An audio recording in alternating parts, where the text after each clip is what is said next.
Maladies infectieuses, accidents de la circulation, cancer, blessures, homicides, maladies cardiovasculaires, diabète. En 2012, l'usage nocif de l'alcool a tué plus de 3 millions de personnes dans le monde. Pour parler justement de ce problème d'alcoolisme, avec nous sur ce plateau, Joël Lévy, bonjour.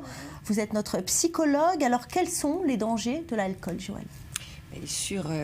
D'une part, sur la sphère relationnelle, parce que l'alcool va peu à peu, vous le disiez, avoir des conséquences bien évidemment physiques, mais au-delà de ça, relationnelles, psychiques. Les gens vont petit à petit se désolidariser de leur famille, sortir de leur cadre habituel, se désocialiser, tout simplement, et au niveau professionnel. Évidemment que les questions de responsabilité sont impactées.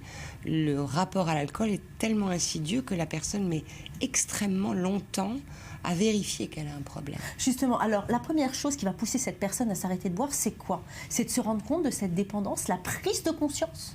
Alors la personne qui est déjà sur cette addiction à l'alcool ne va pas forcément prendre conscience. C'est les tiers extérieurs, c'est la famille, c'est éventuellement le patron, c'est éventuellement un collègue enseignant qui va dire à son collègue: tu as un problème d'alcool. Mais sinon, la personne elle-même va souvent dire: mais non, j'ai bu parce que le repas s'est éternisé, le vin était bon, ou j'ai besoin de me détendre avec un ou deux whisky. Parce que justement, la majorité des malades, on en a tous rencontré, qui ont un problème avec l'alcool, ils ont toujours tendance à minimiser leur prise d'alcool. Pourquoi? Ça fait partie de cette entrée volontaire, j'ai envie de dire, dans cette addiction. C'est-à-dire que c'est tellement insidieux que petit à petit, le sujet a besoin d'y aller encore plus, mais il ne peut pas freiner ça. Donc il va banaliser, évidemment, rendre impossible la prise en compte de tout ça. Alors par X stratégie d'évitement, on cache les bouteilles, on prend des choses pour avoir une haleine meilleure, etc., y compris des gouttes dans les yeux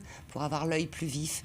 Tout ça, ce sont des stratégies, effectivement, pour masquer la pathologie. Donc on peut dire que les patients, les sujets, à la fois perçoivent leur alcoolisme et à la fois n'en sont pas conscients, puisqu'ils pensent qu'ils peuvent arrêter du jour au lendemain. À partir de quand une personne tombe dans l'addiction? On peut dire que cette personne-là est alcoolique. Quand elle ne peut plus résister par le seul désir et la seule volonté. Il y a des signes, par exemple, quelqu'un qui boit le matin, c'est un alcoolique? Oui, quelqu'un qui boit seul, surtout.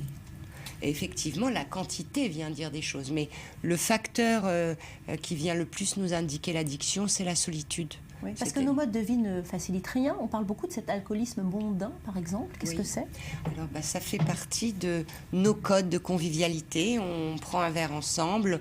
Au travail, on arrose bien un bon déjeuner, sauf que petit à petit, le corps devient addict, comme on dit, à cette consommation.